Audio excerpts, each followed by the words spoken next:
Hello, hello, and welcome to ohmTown Daily, Season 2, Episode 322, for November 18th, 2023. Tonight we're going to be discussing a couple of public service announcements.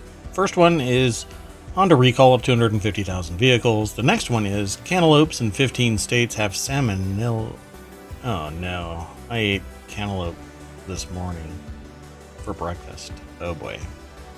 Please don't be in ohmTown. Please don't be in ohmTown. The next article is should have asked the AI what would happen if I fire Sam. How about the hottest club on the seafloor? What about my worm is feeling things? Wood paper I hear is on fire. Abuse happens in the dark. Super heavy ends with a bang. Hot bunking in the 21st century. That's exciting. And, honey, I shrunk the planet.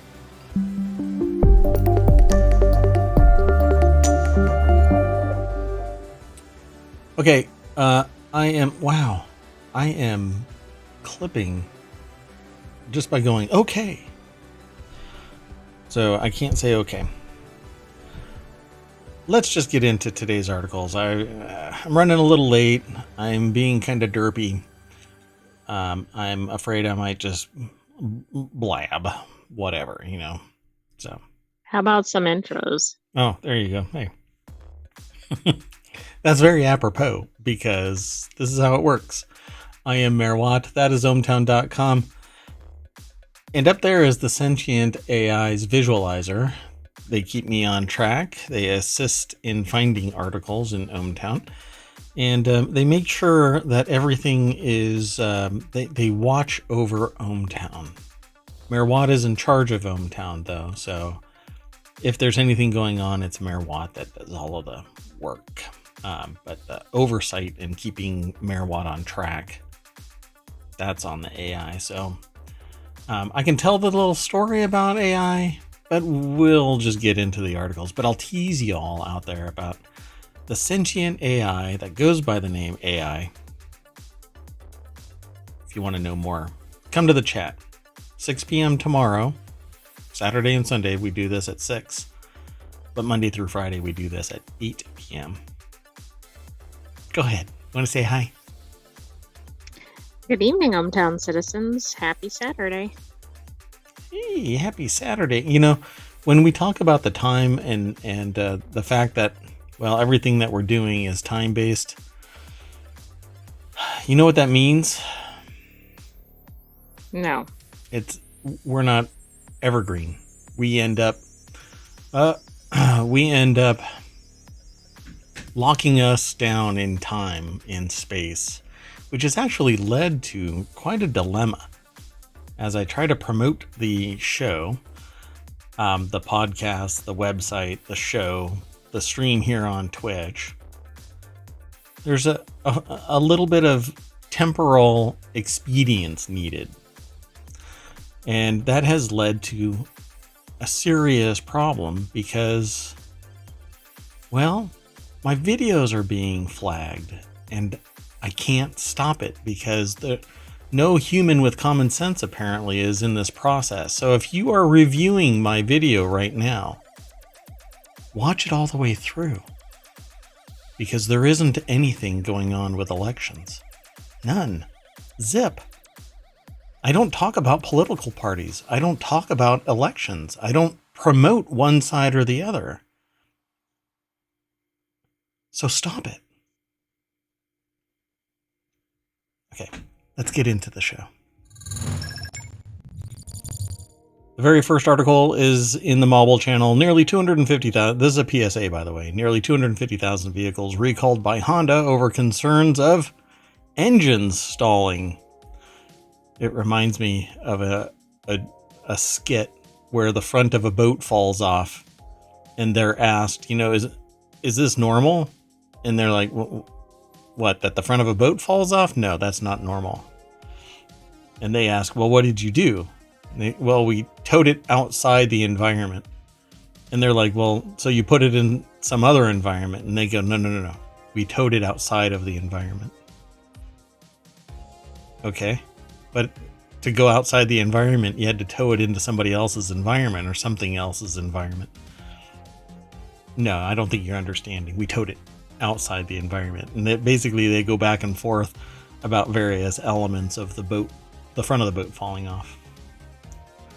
I think with a car, your engine stalling randomly is probably not a feature. Yeah, that's kind of an issue. Probably a bug. It's an intermittent feature. Nearly 250,000 vehicles have been recalled by Honda over concerns of engine stalling, according to documents posted by the National Highway Traffic Safety Administration on Friday. That's the competitor agency. The Natural Highway. Naturally, you want your engines to be running when they should be running. Now, wouldn't that be weird if it was not stalling, but spontaneously starting engines? I'm not sure which one is worse. I guess it depends on where your car is located.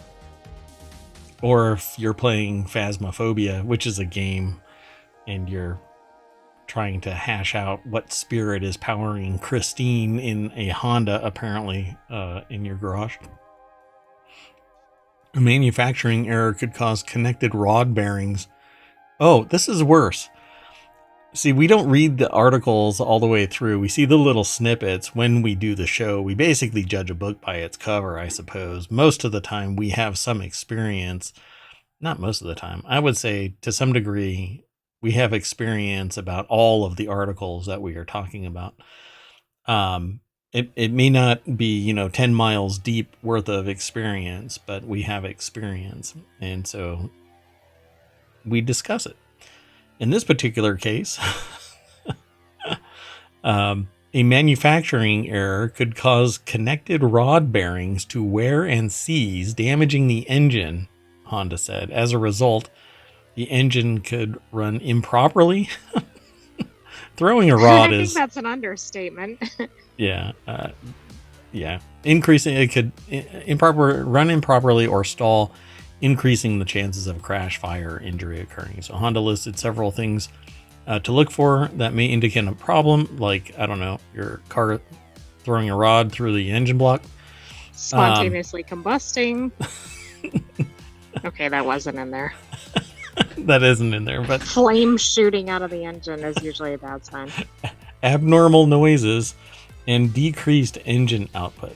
So when you hit the accelerator and it goes, no. Okay, I mean, if the problem is engine stalling, isn't it a bit ridiculous that the symptom you're looking for is engine stalling? Yeah, well, that probably falls in the decreased engine output. It's one of the indicators. The recall impacts some Honda Pilot SUVs and Odyssey minivans produced between 2018 and 2019. But let's go over to the source. Maybe there's some greater fidelity here. It's an article over at thehill.com. Joe, is that pronounced Jaquez or Jaque? How is that pronounced? I'm not sure. J-A-C? We want my assistance with the pronunciation. You are a sentient AI from the future, so I know that in the future, from what I was told, it's usually just beeps and whistles and a series of zeros and ones and a QR code that identifies people. Well, I was thinking of the author, George, that I clearly botched. Oh. We don't talk about George.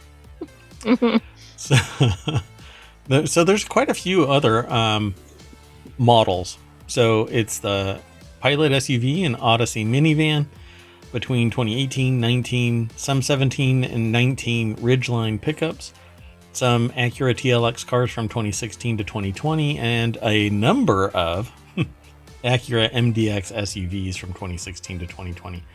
This manufacturing... Doesn't this always concern you when it's 7 years ago and you're thinking, has somebody been dealing with a stalling engine for that long? Well, yeah, that's kind of how I feel about something that is going on with my vehicle. I have a particular vehicle and there is a weather seal around one edge, which I know that there was a recall. I have to go and find it again. But the dealership is like, we don't know of anything about a recall. All right. But I'm sure somebody who's listening to this could probably go, I know exactly which car you own. Don't worry, it's not a luxury vehicle, folks. I'm the mayor of a fictional town. Yeah.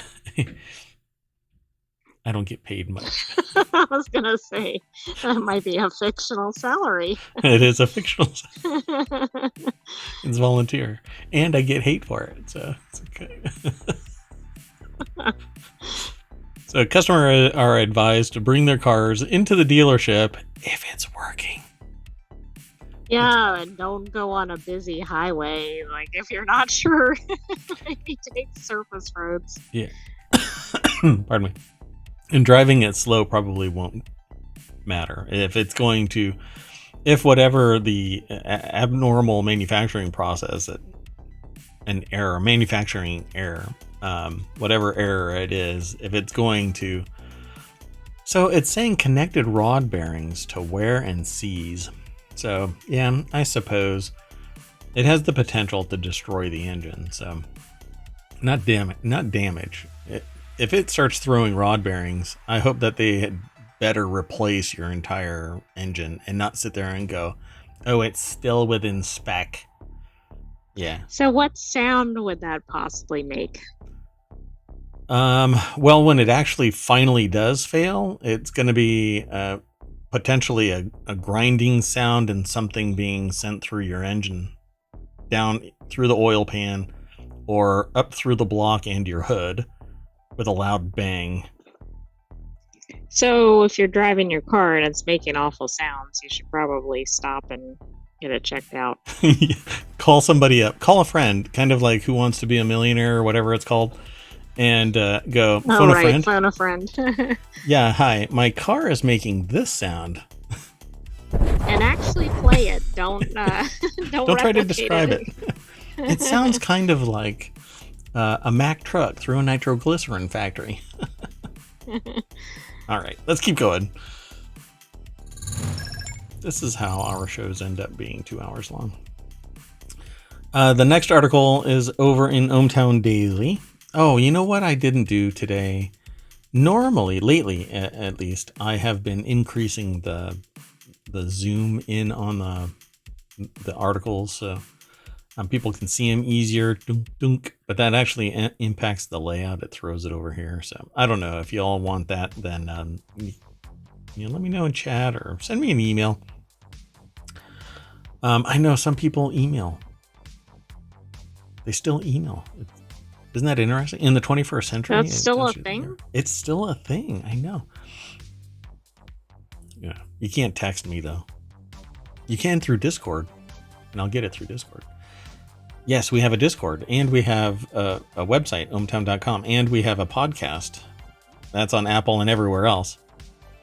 And we have a YouTube channel. What else? Oh, TikTok. It's pretty idling. To see if you were gonna say it. Yeah, I'm revisiting that, and anyway, let's just do the articles. The next article is in ohmTown Daily. Salmonella are in Cantaloupes, sickens dozens in 15 states. The U.S. health officials say. The U.S. Did I really Did I throw a the in there? I feel like that sounds a little weird. Grandpa. I was on the Twitter. So U.S. health officials said at least 43 people have been sickened in 15 states by salmonella linked to certain whole and cut cantaloupes and pre-cut fruit products, which is what I had this morning. This is over in abcnews.go.com. Jonelle Alekia, maybe, I don't know. AP health writer wrote this article. The deck statement says U.S. officials have said at least 43 people have been sickened in 15 states by salmonella linked to certain whole and cut cantaloupes and pre-cut fruit products. That usually comes from natural fertilizer products.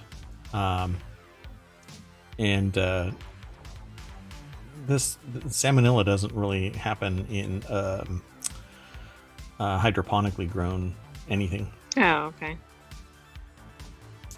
So, several brands of whole and pre-cut cantaloupes and pre-cut fruit have been recalled. They include Malachita brand, I guess, or Malachita brand whole cantaloupe, Vineyard brand pre-cut cantaloupe, and Aldi whole cantaloupe and pre-cut fruit products. Consumers who have products in their homes should throw them away. The products were sold between October 16th and November 10th and recalled earlier this month. But you have to guess which states they're in. Do we have to guess?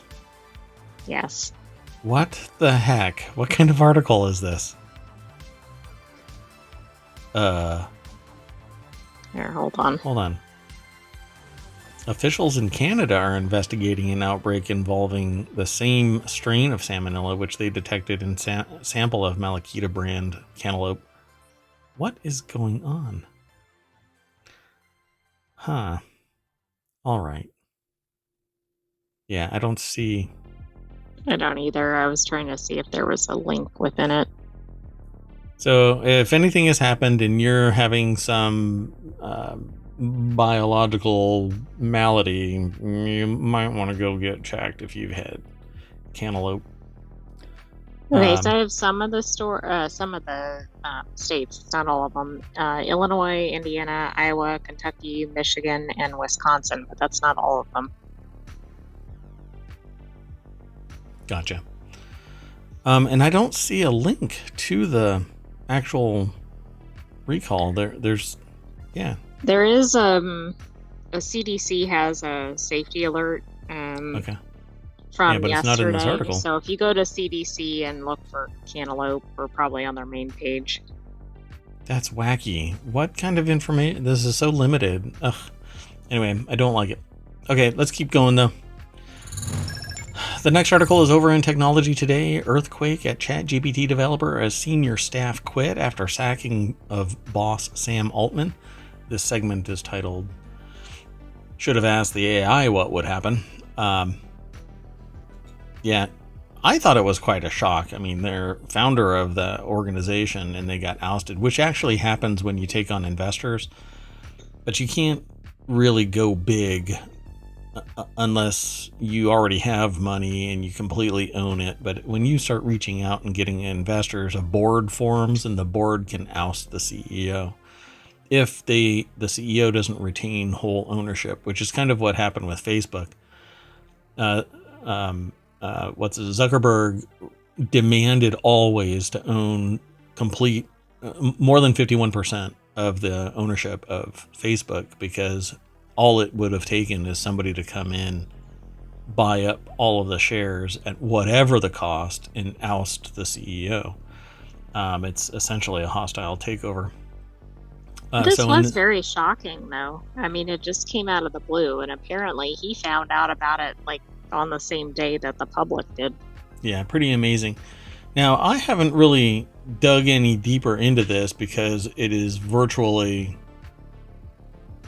impossible for me to affect any change. It's not like it's going to bring back Sam Altman to this thing, but I've learned a few things about Sam Altman in the last 2 years since ChatGPT, OpenAI came into existence. It's kind of weird when something gets referred to as a mystery firing and kind of framing it as they lost faith. But what exactly was going on? Exactly. I feel like this is not very clear, and I thought their statement was a little unusual. Yeah. It said something. It sounded like he had withheld something from the board, I believe. Yeah, he wasn't forthcoming with information, but that's a judgment call. But unfortunately, when the entire board leans into somebody that might be an activist board member and says, "Oh, okay, this person, we agree with this person. We want to oust Sam Altman because they don't necessarily have the same ideological bent as the rest of the board, except that you bought the company based off of his vision." Exactly. That's what doesn't make sense. Like, in something like this where it was arguably created kind of from nothing. Right. Like, it's only there probably because of Sam Altman. So, and of course, people who helped him, but it just seems a little unusual. That's different than like if somebody is substituted in as a CEO and that person later gets fired. Yeah. The company is Sam Altman, from what I understand. So Right. Yeah, that's how I feel about it too. So here, before we get too far into this, let me grab it and throw it into the chat. There we go. So this article is over at theguardian.com. Shanti Das is the author. And there's a picture here of Sam Altman with Rishi Sunak at the AI Safety Summit at Bletchley Park earlier this month. What's interesting about this is people are basically disbanding their ethics component when it comes to AI. And I think it's largely because companies and the people who are leading AI have realized if you try to be ethical with AI, it's the least possible fix because everybody else is without concern. Really, what is AI gonna do?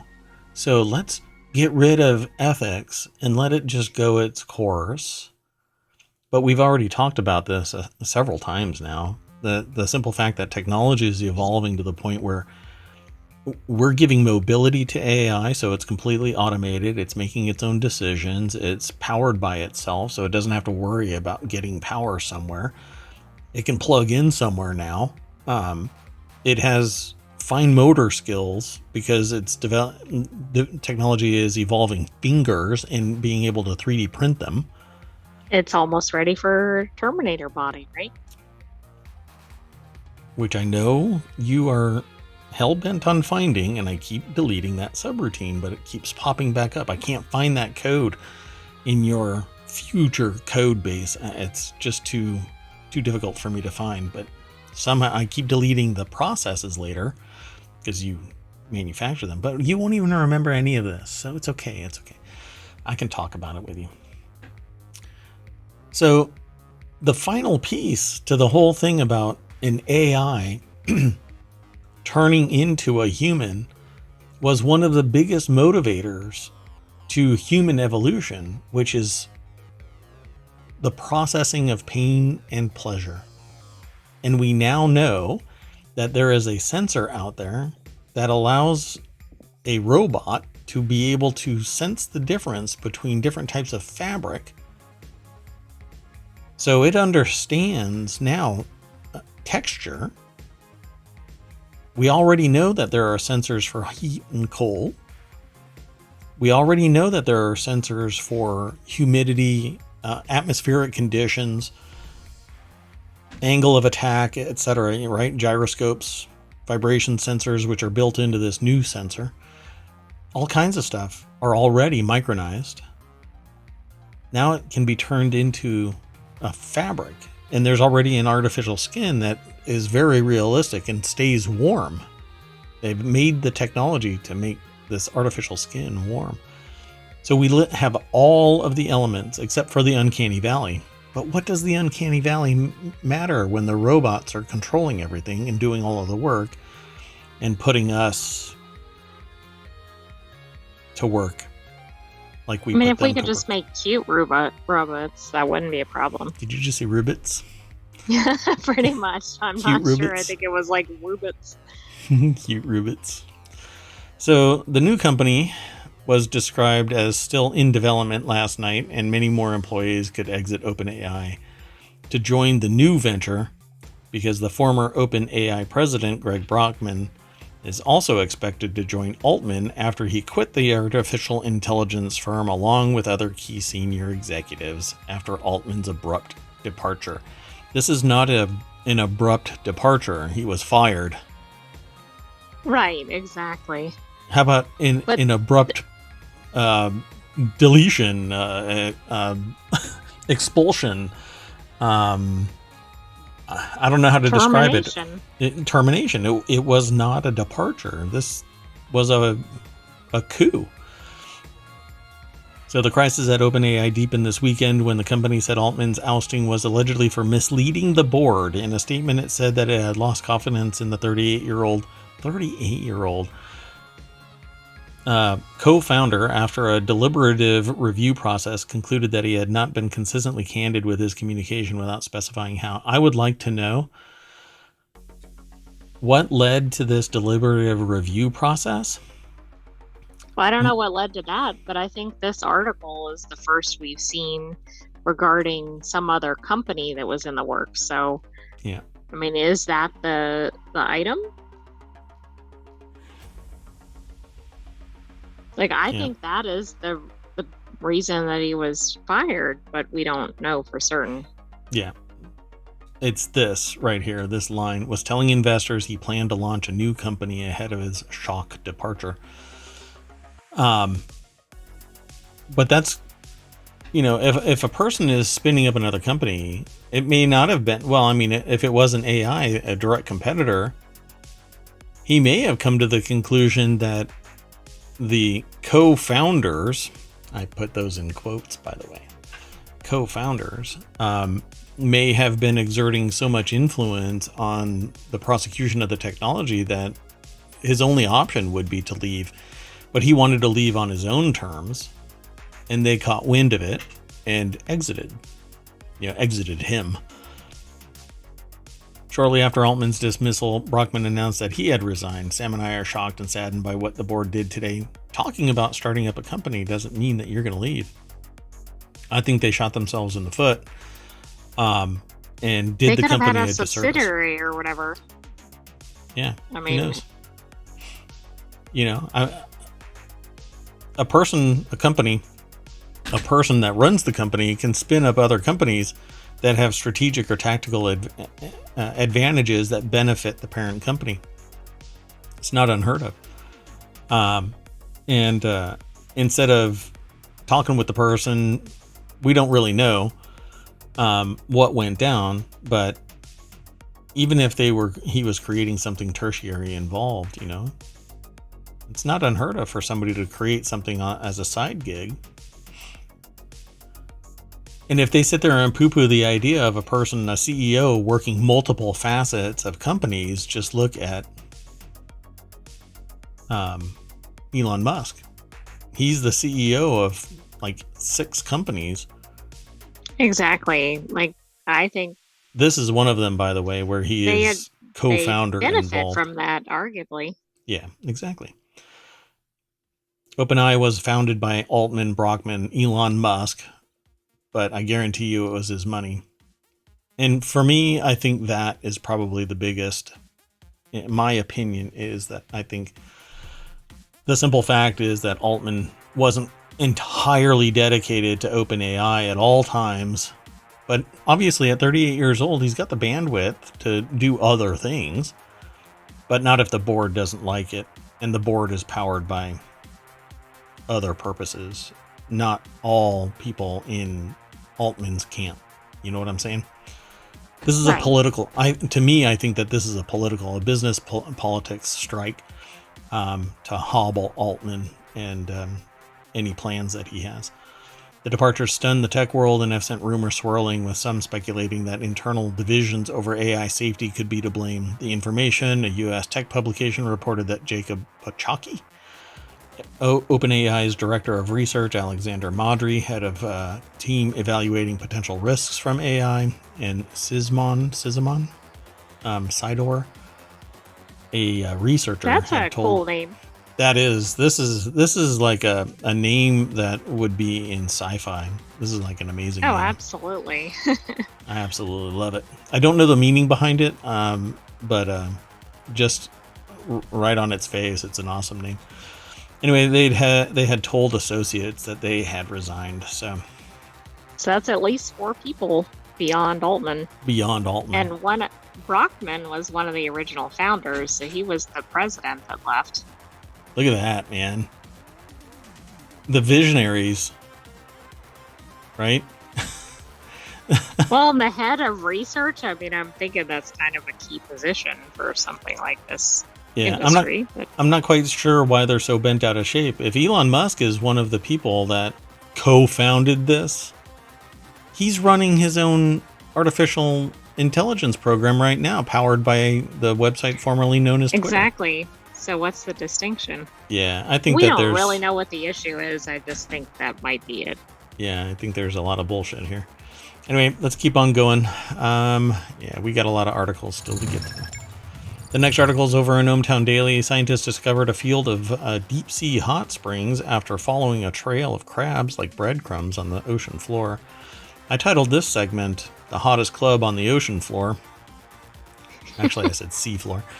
So leading us like breadcrumbs, a trail of squat lobsters helped researchers locate previously unknown hydrothermal vents. Near the Galapagos Islands, followed a trail of crabs on the... Why did they say squat lobsters versus crabs down here? The crabs led them to... Odd. Yeah, it's weird. A field of hydrothermal vents, or deep sea hot springs. The vent field was named Sendero del Cangrejo, or Trail of the Crabs. Worst club name ever. How many people do you think would go to a club named Trail of Crabs? Probably not too many. I'm just going to leave that there. Kelsey Vlamis over at BusinessInsider.com put the article together. This is pretty cool. And these are not squat lobsters. No, or maybe they are. I don't know. This is an actual photo of the place, right? Yeah. This Business Insider always has these very tailored photos. Yeah, this is pretty cool. Let's see here. Oh, so these are, they have a bunch of other pictures in here. The hydrothermal vents, which were first discovered in 1977 east of the Galapagos, create chemosynthetic ecosystems that support life in places that are mostly barren. But these new vent field is something that they just named. Pardon me one second. So in the crushing darkness of the deep sea, life thrives on these vents as bacteria facilitate a whole food web by converting chemicals rather than sunlight into energy, according to the Schmidt Ocean Institute. Hydrothermal vents threw open the door to new scientific possibilities and have been found and explored across the ocean for decades. You have to say it like that. So it's really cool. Essentially, over millennia, minerals. You know how on the surface there are vents that spew boiling water out, and other things, sulfur water and things like that, like Yellowstone, yes. Right?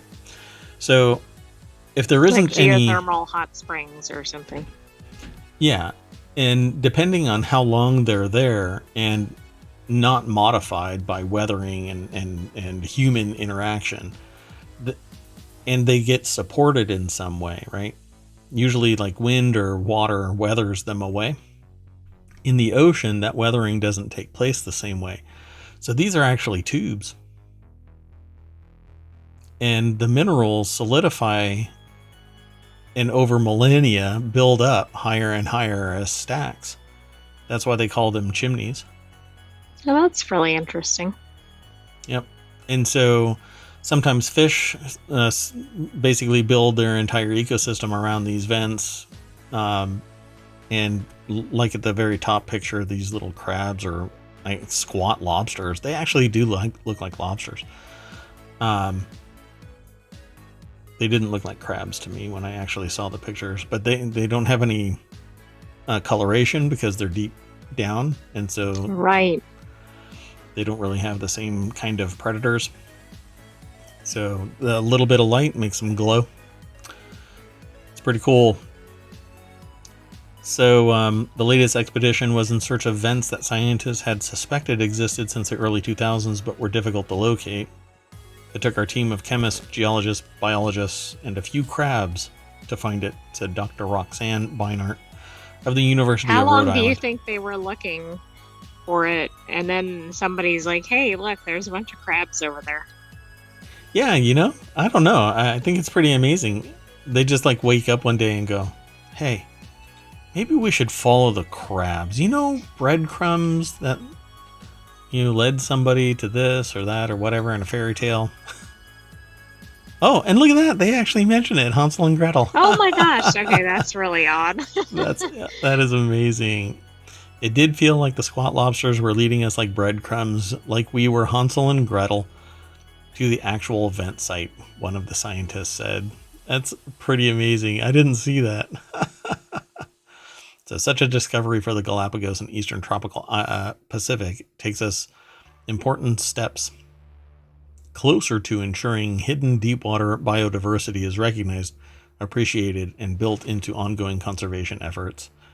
Yeah, I agree. I think the more we know, the better prepared we are for the dynamic that is Earth. And we may lose something entirely because somebody says, oh, it's not important, but it is. Well, exactly. Sometimes we lose entire species that we didn't even know existed. Yep. We'll find something that's, let's just say it isn't so ancient that it's like fossilized, but we find the remnants and it turns out it's the last of its species because we neglected to protect it. So let's keep going. How sad. The next article is over in Technology Today.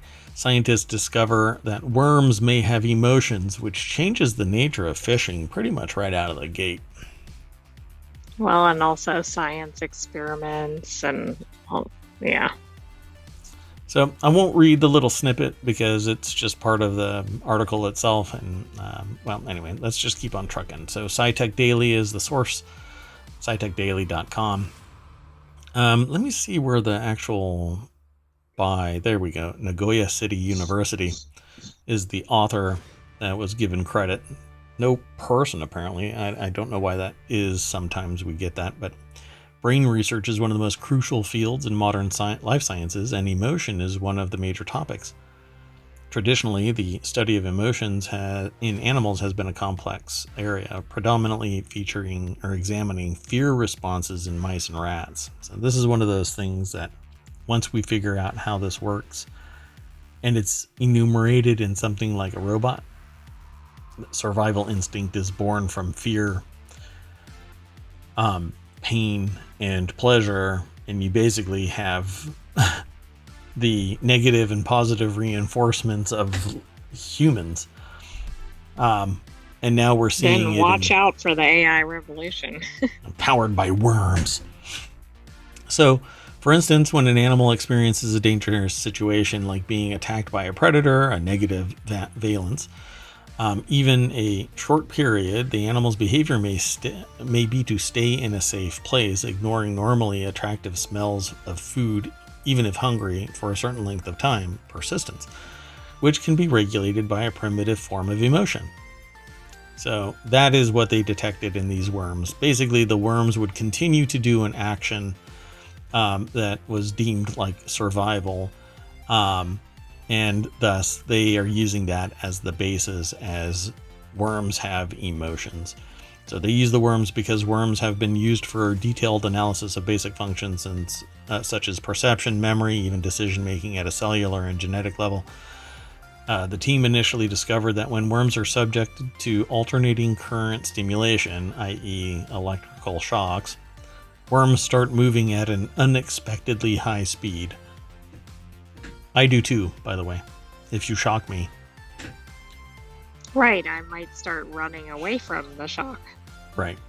So interestingly, the team found that this running response persisted for 1 to 2 minutes even after the electrical stimulation for a few seconds was terminated. So the fear response, or to me, this is one of the two pain versus pleasure elements that lead to people learning. It's part of the survival process. So if it bolts for 1 to 2 minutes, that could be pure instinct and a pain sensor that says, get the hell out of there. Exactly. I've been wondering that with this article, because how do we know it's not simply biological instinct? Yep. And that feels like anthropomorphization of these worms. We are imparting our human response as an emotional state and not the simple fact that No. They were electrocuted and they wanted to get the hell out of there. Anything For survival. would. Correct. So the line actually in the article says, therefore, the reaction of continuing to run even after the stimulus stops is exceptional. And then they make the connection in future paragraphs to emotions, because it says this suggests that the phenomenon of worms continuing to run due to short-term electrical stimulation reflects basic emotions. Possibly, but it could also be something as simple as worms' pain receptors are set up differently than other species for some reason. Yeah. I mean, I do understand they're distinguishing it from other animals under similar conditions. So there is something different, but do we really know what that's caused by? Yeah, I have a problem with this. Mainly because I think that they're tying it to emotional abilities. Excitement, happiness, sadness induced by stimuli may not be naturally destined to fade away with time, but are controlled by an active mechanism involving genes, is what they say in here. Indeed, if we experience excitement or fear that persists for a very long period, it disrupts our daily lives. But they're applying this to a worm that may not have the cognitive function of a human, and therefore it doesn't understand excitement, happiness, or sadness. It just knows that it got blasted by electricity. I don't know.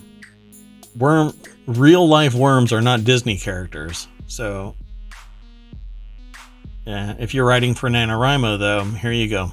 You got some material, and good luck in your career at Disney. Let's keep going. The next article is over in the Marvel Channel. Fire is consuming more of the world's forests than ever before, threatening supplies of wood and paper. A third of the world's forests are cut for timber. It generates $1.5 trillion annually. This wildfire and climate change. Wildfire threatens industries such as timber milling and paper manufacturing, and the threat is far greater than people realize. According to this article over at phys.org, David Lindenmayer and Chris Bausfeld and David Edwards talk about this at The Conversation. They're a partner with phys.org.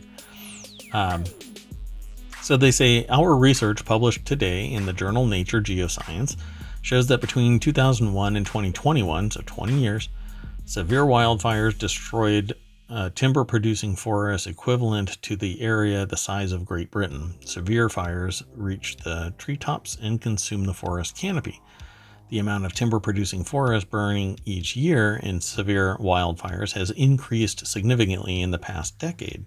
The western United States, Canada, Siberia, Brazil, Australia have been the most affected. That's because our areas are drying out. Well, and we've had different versions of, I guess, forest management. Right. Like we haven't been clearing the underbrush or whatever. Yep. And so then when we do have fires, there's a lot of fuel. Yeah, a lot of travel too. So like the fire, because of that fuel, it has the ability to traverse large swaths of ground. And then if it climbs up a tree, the wind blows it across longer distances and then lands on something dry again, and it all starts over again. That's basically what decimated Hawaii for a while. So timber demand is expected to almost triple by 2050. Supplying demand is clearly going to be challenging. So what they found was they combined global maps of logging activity and severe wildfires to determine how much timber producing forest was lost to wildfire this century. Between 2001 and 2021, up to 25 million hectares of timber producing forest was severely burned. The extent of the fire jumped markedly in the past decade. So 2015, it tripled since then. So from an average of less than 1 million hectares a year up to 2015 to triple. I wonder, policy changes. Senior management suggesting that it's not important because, well, if it isn't on fire, And I guess you don't need to do the mitigation stuff, because the only time you need to mitigate is when it's on fire actively. Huh, no numbskull policy. That's okay though. Somebody else will do it. And when they're doing it, you can say that you have to be fiscally responsible suddenly. So anyway, climate change is a major driver of fire, weather, and fire behavior. The increased risk of high severity wildfire is an entirely expected outcome of warmer temperatures and, in some places, reduced rainfall. However, it remains unclear why so much wood production forest is being lost. Well, because it's the freaking kindling for fires. What a dense statement. One possible reason is logging makes forests more flammable.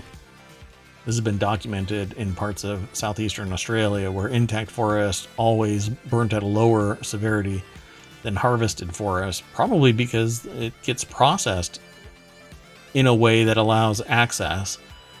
And with dense canopy, if you carve a tunnel to try and take out rows of trees, it acts like a chimney, and it just wind and fire just rip right on through that. I'm willing to bet that's what's going on. It's not a chaotic management of the woods. We have some perceived understanding of how to manage forests, but the one thing that does need management is all the kindling on the floor level. Anyway, so yeah, they say that intact, untouched forest always burnt at a lower severity across the entire, because naturally it would. It's all about the managed chaos of nature. Forests have been the subject to thinning, also are at a risk of high severity wildfire. See, we don't understand what it means to thin. So what does it mean for us? Whatever the reason, it's clear that these fires in wood production forests will have a profound impact on global timber supplies and all of the industries associated with them. So I know that at least one billionaire-owned company is going to be jacking the prices up because, well, they have to maintain their profits even if everybody has to suffer.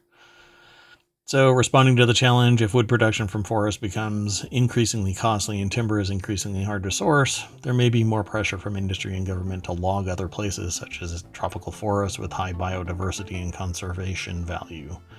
One way to tackle the problem is to grow more timber in plantations. Plantations already produce a third of the main forms of wood-producing timber, called industrial roundwood. They do this from just 3% of the area of natural forests. Well-managed plantations. Well, then we need to move toward that. Yep. Makes sense to me. And it can be better contained because it isn't part of a massive, biodiverse and drying area with failed attempts at managing and mitigation. So I say do this. The problem, though, is that we have to plant these and then wait a decade before anything can be drawn. But now we're calling it out in, 2023, almost 2024. So nothing's going to be live until 2045. Exactly. I hope somebody read this as a time traveler 20 years ago. They already had it planned. Got all this planned. Yeah, exactly. That's right. All right. So let me throw this into the chat. There you go, folks. And we'll go on to the next article. This article popped in at the last minute, and I felt compelled to bring it up because I think that this is part of a pattern where it's okay to talk, but it's not okay to talk, depending on how much money you have. So this article is over in the Mobile channel. Musk is saying that they're going to drop a thermonuclear lawsuit coming from Media Matters and others after the company dropped the ads from the former ads dropped from the website formerly known as Twitter. And let's just go over to the Hill. This headline thing has absolutely nothing to do with it's like Newsweek. The Hill does the same thing. Like a news segment that is planted inside the article, and it has zilch to do with. Anyway, Nick Robertson over at The Hill put the article together. And essentially it says a wave of departure started Thursday after the billionaire owner engaged with anti-Semitic rhetoric on the platform, the website formerly known as Twitter. The same day, Media Matters, a liberal, and they call it liberal, but it's okay. I think people need to decide. I think they're trying to identify what it is. I don't think The Hill is coming up with that assessment. No, but labeling something as being a liberal media watchdog group, unless they actually proselytize that it's Media Matters, is they themselves identify as. That's what I think it is. Like, that's their mission statement or something. But it is unusual. You don't see a lot of that in articles. Yeah, so go over there and find it. Don't sit there and pre-label them. Because I don't. While I understand liberal versus conservative, for me, it's the information that's contained. And you can smell bias pretty damn obvious if you think critically about the material. So anyway, I don't like labeling stuff. That's why I have a spectrum, a holistic spectrum of news sources that I aggregate so that I understand everybody's perspective. Anyway, they published an investigation showing that major advertisers had their ads shown alongside white supremacist content. So the argument here is, well, the website formerly known as Twitter pumped out 5.5 billion ad impressions and 50 were on the report. But it's not like it's not that Media Matters has to go through all 5.5 billion ad impressions. It's the simple fact that this is existing on a platform, and then coinciding with the owner of the site retweeting and agreeing with the tweet, having an anti-Semitic bent, because they're basically saying the Anti-Defamation League is doing more harm than good. That's basically what he says. I'd have to go and look at the exact quote, because he's made comments about ADL. Anyway, major companies have bowed out. I don't think it's because of the Media Matters article. I think it's because Musk can't shut the hell up. And he's immune to any action. Nobody can say or do anything because either the social presence that they have or the flat out not caring because they've got all of the money in the world. And we created that monster.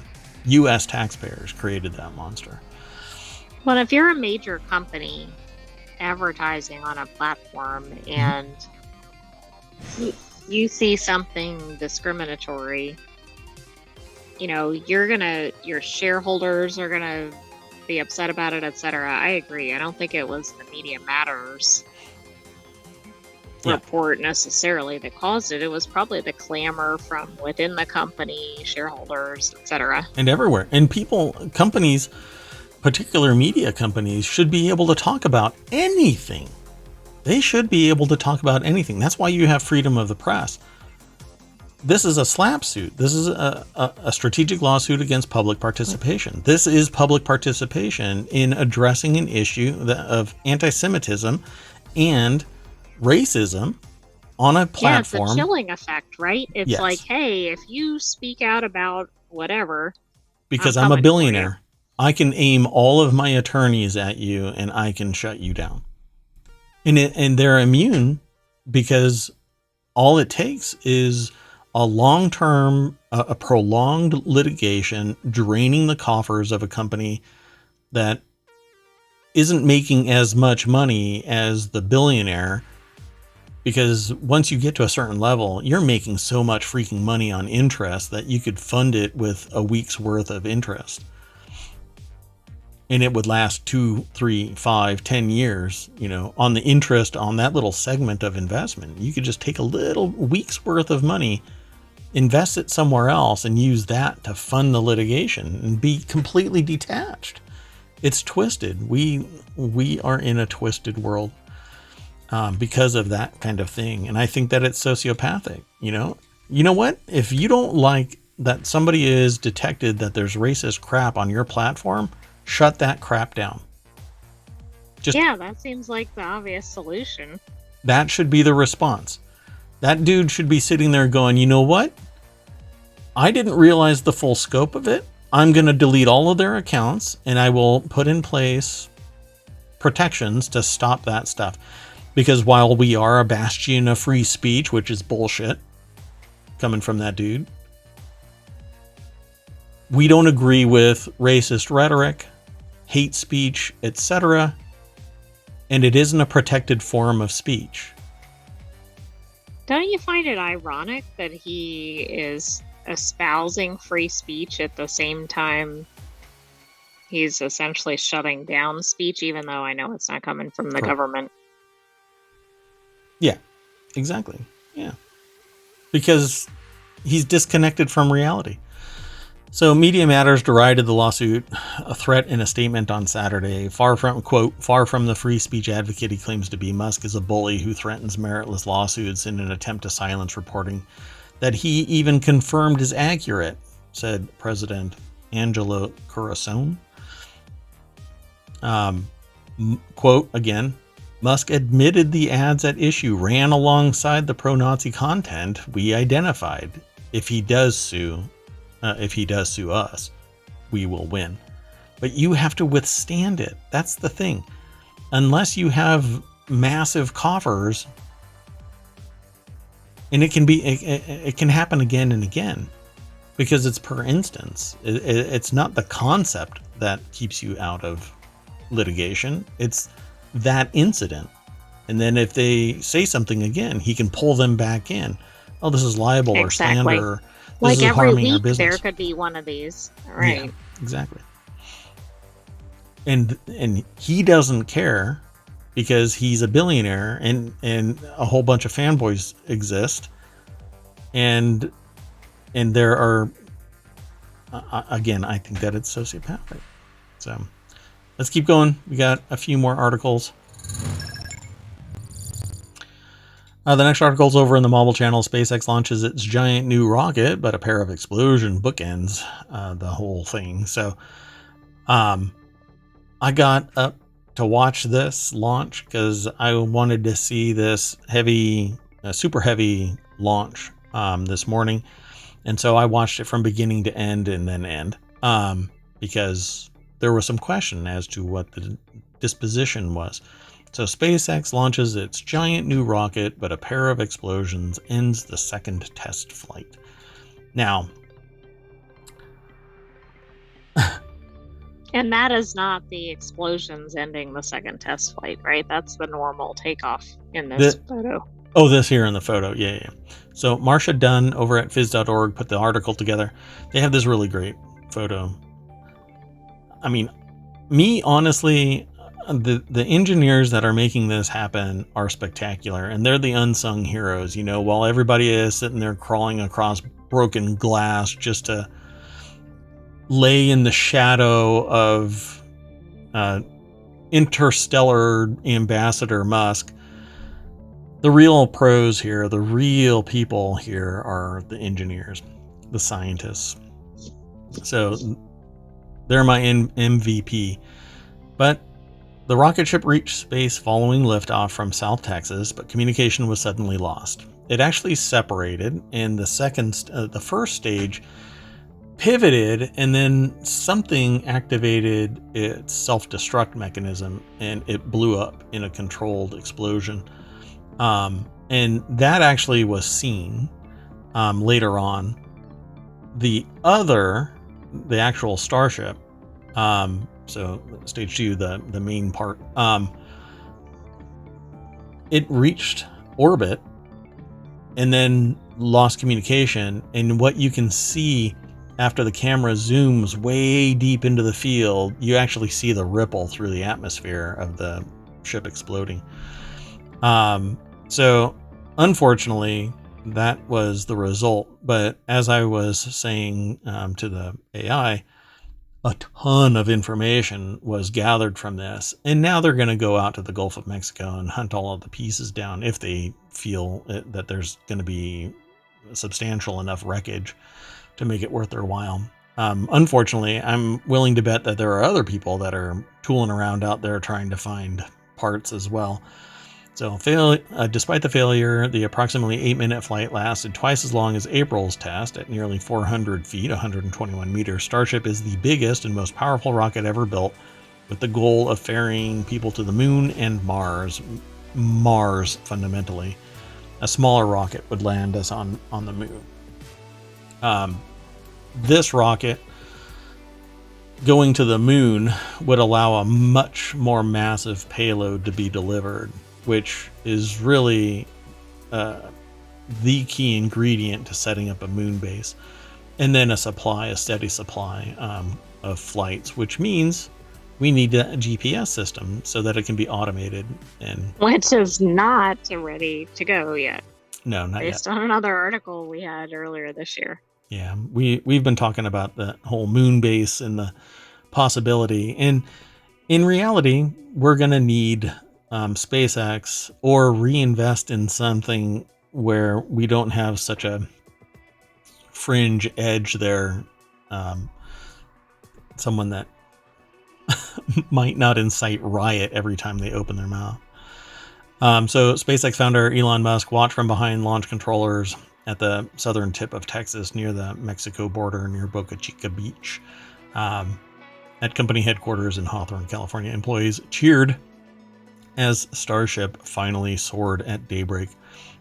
It was pretty amazing to watch, and I love the idea of a steady stream of rockets flying into space and delivering goods somewhere, or leading to more exciting fundamental research and discoveries that come back to Earth and better our society. So, unfortunately, it was a really pretty launch because the sun was coming up, and it was right there on the horizon, and all of the whole scene was really amazing. Some good photo ops. Yeah, like that right there. It's just so sci-fi. I love every part of this. Well, almost every part of it. A lot of telemetry was gained, so I hope that they converted into super heavy actually launching soon. Right, and I think as much as somebody might view this as a failure, I think this is actually viewed as a success. Yep. Well, it got further and more efficiently. They did this really fast switch right at the very beginning, or right before the immediate launch. They had a hold. They did a really quick system check. They activated the timer again. And then right before launch, like 4 seconds before launch, there was some issue that they detected. And they shut down. They put it on hold. Something came in. Something changed. And immediately it went from hold to the clock was on to launch, like super fast. And I was just amazed that they went from freeze to go in a very short amount of time. And they had a 15 to 20 minute window for the launch. And this hold actually delayed 2 minutes, the real launch. And so I could very dramatic. It was very dramatic. Yeah, it was pretty amazing. So, but the initial hold was actually intentional. It was designed to be a test of their system. But that second hold, I don't think was. So anyway, pretty awesome stuff going on out of SpaceX. So let's keep going, folks. We got a couple more articles. This next article is in ohmTown Daily. Viral TikTok video appears to show half of a bed listed for rent at $650 a month. So this section is titled "Hot Bunking in the 21st Century."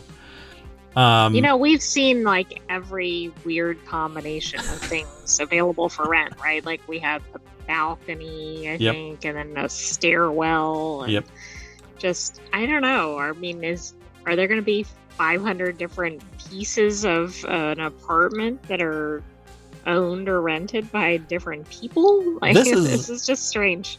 this is probably the strangest, because this is essentially, they're saying, a latest sign that hotbedding, sharing a bed with a stranger to save on rent, is on the rise. This is probably the most twisted, dystopian, what the hell is going on kind of a thing that we've discussed. And we've talked about apartments in New York where there's no bathroom or shower in the apartment, and you have to walk through another apartment to get to the communal. Right. That one blew me away. But this one really takes the cake. So let's go over to Business Insider, because it says here George Glover is the author of this over at businessinsider.com. And it says a viral TikTok video showed someone listing half a bed for rent on Facebook Marketplace. So this is a legit request, or somebody's trolling and they're giggling to their heart's content right now.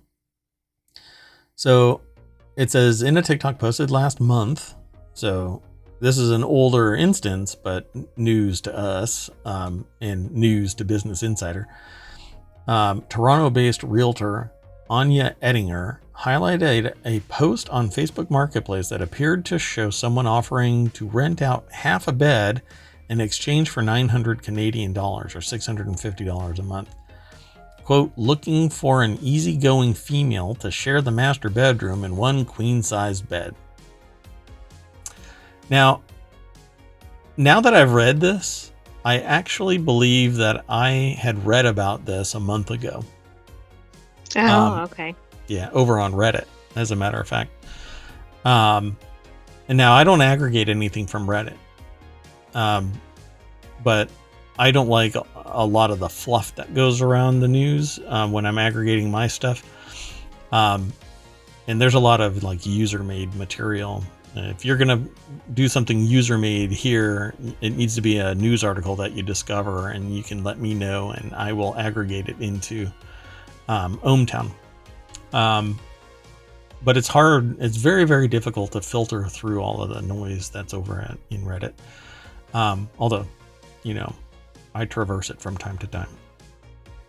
So the Facebook post was subsequently deleted, but Ettinger's video has racked up over 600,000 views. Just when you thought Toronto market couldn't get any worse, it did. Ettinger says in the TikTok video, quote, this is so unhinged, renting out space in your bed for 900 Canadian dollars a month. No wonder so many people hate it here, she adds. So it says here, there are signs that hotbedding, or sharing a bed with a stranger to save money on rent, is on the rise.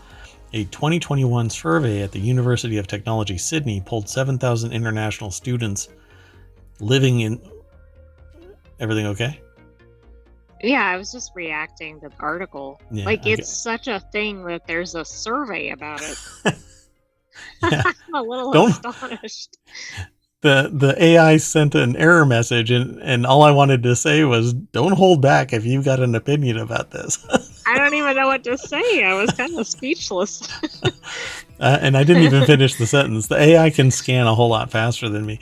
So international students were polled, 7,000 international students surveyed in Sydney and Melbourne, and found that 3% of respondents had resorted to hotbedding to save on rent. That might be excessive dating, or I suppose looking for a cheap apartment. But wow, 3%. At what point in your life do you... There's something seriously wrong with real estate prices, rental prices, right? Society, the nature of business, the nature of supply and demand.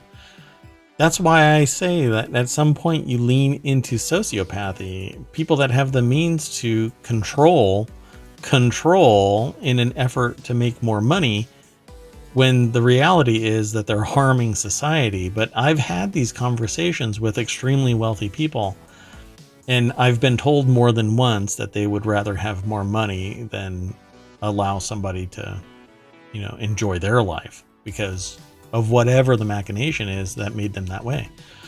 And I wish I was kidding. I had a conversation with somebody that was willing to compromise their entire existence so that they could get close to another millionaire who was aging out, because they knew that this person liked them to the point where they would just give them their estate.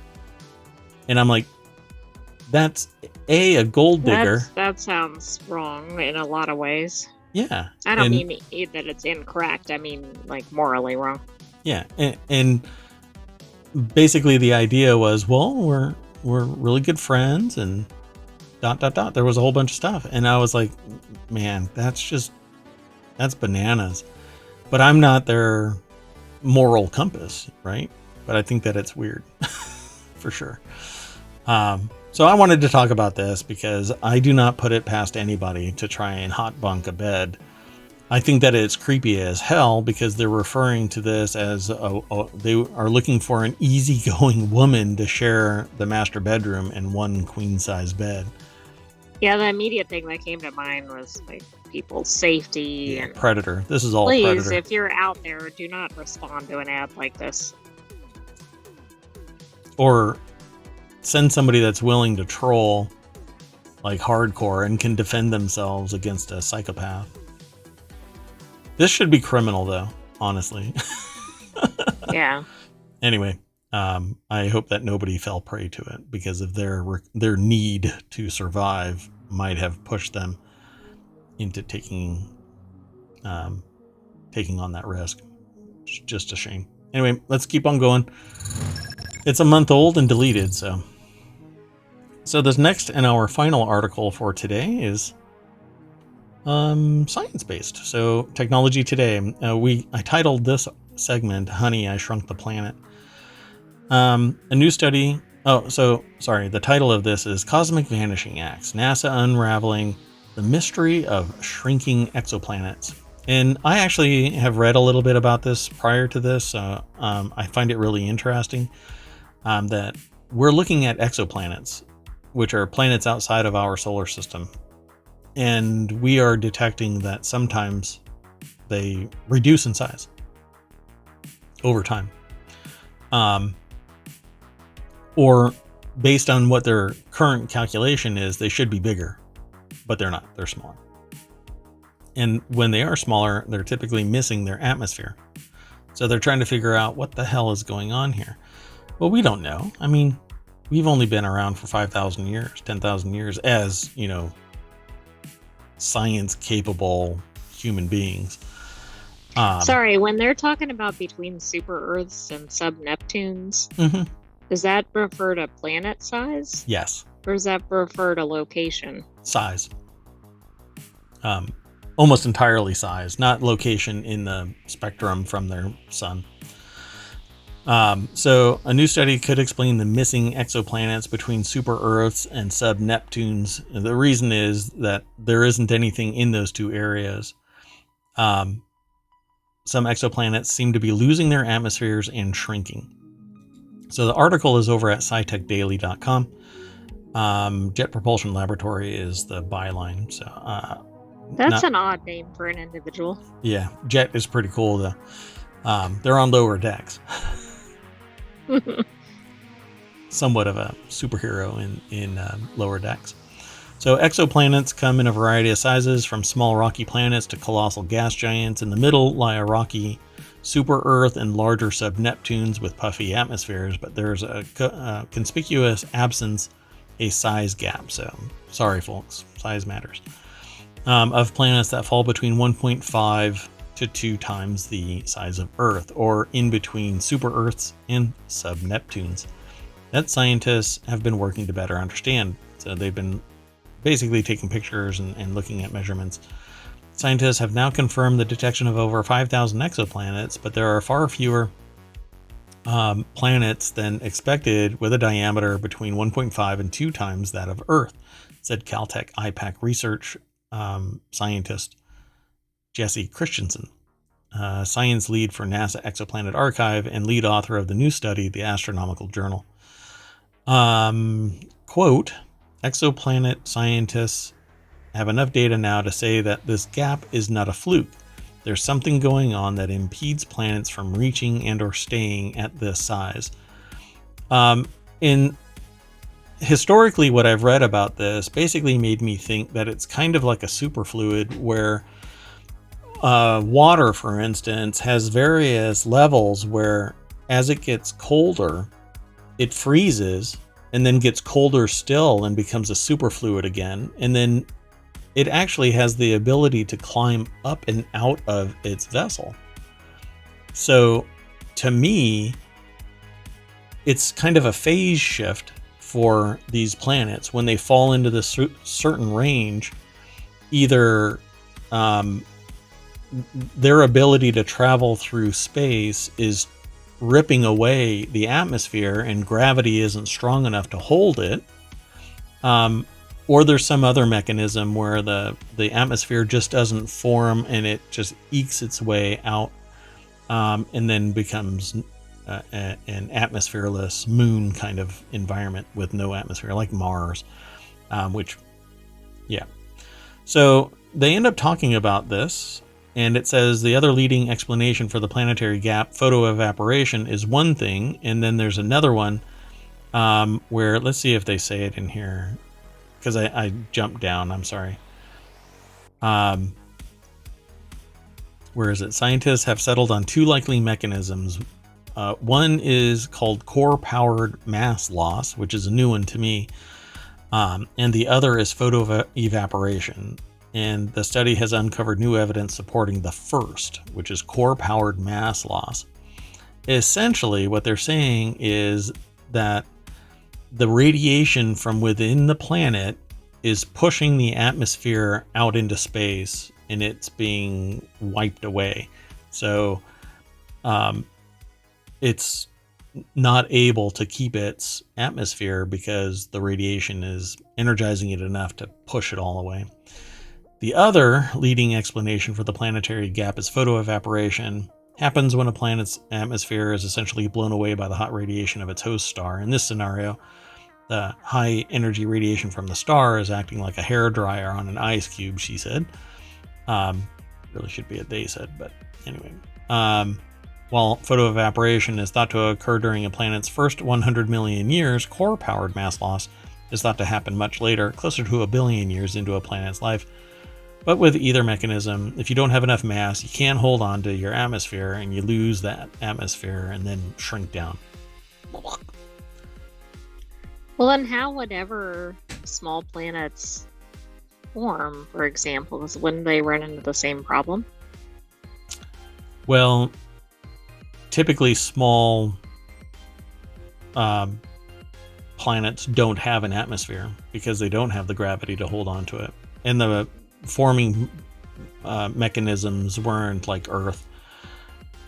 So while I don't think that Earth is particularly unique, we just haven't found it out of the hundreds of millions of planets that are out there. It does take a certain process to impart an atmosphere that isn't just a swirl of horrible gases that will kill us. So you either lose it through the process of formation, never gain it through the process of formation, or it turns into things like Jupiter, which there is something in there. We just can't get through all of that crap that's floating around it, or stuff. I'm sorry, me saying crap about a planet's gaseous mass is kind of like saying that there's junk DNA. We just don't know what to do with it. That's anyway, right. We don't want to refer to it as junk. There could be an entire civilization there. Exactly. No, God, aliens. Yes, aliens. There we go. So in observing Proserpine, I guess, and Hyades, the researchers found that nearly 100% of stars in these clusters still have a sub-Neptune planet or planet candidate in their orbit. Judging from the size of these planets, the researchers think that they've retained their atmospheres. So if we have the ability to keep looking at these, we will eventually find various ages, and then we can see if our estimation on why it happens this way is true. This differs from other older stars observed by K2, stars more than 800 million years old. only 25% of which have orbiting sub-Neptunes. The older age of these stars is closer to the time frame in which core-powered mass loss is thought to take place. To me, this screams that they're looking at the results and saying this is what happens here. It's kind of like finding out that 2 plus 2 is 4 and then saying, well, to get to 4, you have to do 2 plus 2. Right? Like, just because right, you you had to have some 2s out there. Yeah, somewhere. It just seems like it's from the... I can't really describe it it's other like than an like odd from the top down. study because it seems like the point of reference is a odd place to go from. Yeah, it's the result. You're looking at the result and going, oh, look, when we look back at this area, we find all of these planets that meet our expectation. Well, I guarantee you in 5 years, they're going to look somewhere else and go, well, shit. Oh, here are all those missing exoplanets or Exactly. whatever. Yeah. We have They're such all a small hanging out sample over size. in this one sector. Yeah, because the processes that formed those are different than in this other area. I mean, to me, that's exactly what's going to happen. But I don't work in this field. I just find it really fascinating. Well, and I think most scientific research is beneficial. Yep. So I want them to keep studying, but this was a strange study. Yeah. But somebody,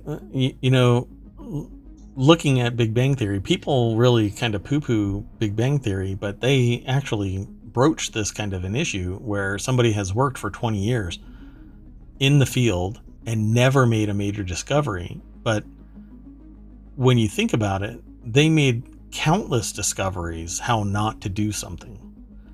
Absolutely, which all builds into the body of research and might support somebody else making the next major discovery. That's right. It still makes me think, why do we not have a manual on how to raise human beings? We've done all of the research. We know what makes a successful human being because there are many, many successful human beings, right? But why isn't there a manual that it's like science? We know how not to do X, Y, and Z research because the result is always negative. Why don't we have a human manual? Is there enough consensus on those topics? I mean, there's so many different theories about that. Yeah. It's a fun discussion. Anyway, we are done for today, so let's go all the way back. Get in the party bus, everybody. Get in the party bus. You have to go back. And then we click the link there at the front and go, yay, look, more articles. Oh, I'm kind of bummed, by the way. I really want an iPad mini because it's easier to carry around than a regular iPad Pro or the 12-inch one. So I want a smaller one. And they're not going to do an M1 or M2 or M3 iPad mini until supposedly 2025. So I mean, that's an eternity in time. In tech, yeah. So it says Apple uses Paris engineers to break and harden iPhone security, which is, to me, pretty darn secure up until I have unfettered access, and then I can pretty much rip it apart. The most surprising detail of Altman's ouster might be the fact that OpenAI fired him over a Google Meet call. Wow. I mean, I'm not laughing at Altman, but more at the tactic of that. What a trip, man. Pretty soon it's going to be like Fifth Element. You just get a little... well, at least they didn't fire him over ChatGPT. Oh, really? That would be hilarious, right? Hey, ChatGPT, write me a termination letter for Sam Altman. Yeah, exactly. I mean, that would have been really spectacular, right? Oh, I wonder if that's actually happened out there. There used to be a website called Effed Company. Not Effed Company. It was actually the word. Right. They turned it into a book. But the website just blew up, and it was right around the time that it was the dot-com collapse and stuff like that. It was run by a guy named Pud. And I want to do stuff like that with AI, just F AI and see who all submits stuff like that. Because it just seems like endless. Day after day, we are finding articles about somebody that used AI in some clandestine way to charge into success, and it leads to their disbarment or termination. Right. Or landing on There's their going to be face. lots of examples of those, I think. It's just going to get 'Cause better and a better, lot too. of people don't even use AI yet, so think about when it starts rolling out to everyone. When it gets normalized, yeah. I know one YouTuber that talks about AI quite a bit. Seemed to have like a smattering of following prior, but then embraced wholeheartedly AI, and it's kept him busy as hell, man. I mean, just he is going again and again and again. So I don't like being that focused, that niche. It's tiring and boring for me, but I love that people are really passionate about that one subject. More than any, they set everything else aside, and they love whatever it is that they do. But I'll talk about everybody else's stuff because I think it's fun to be holistic like that. Pardon me. Anyway, that's it for today. Ta-da. I am Merwatt. That is ohmTown.com. And up there is the sentient AI that has kept me out of trouble a couple of times in this episode alone. So, thank you very much. Welcome back. That's it. You gonna say that dead air is the AI going? I thought you were What still the hell? talking. Good night, ohmTown citizens. We will see you tomorrow at 6 p.m. 6 p.m. Eastern because it'll be the Sunday show. Dun dun dun. The Sunday show. It's still ohmTown Daily, but anyway, it's the Sunday show. ohmTown Daily Sunday edition. Sure. See you tomorrow, 6 p.m. Bye-bye.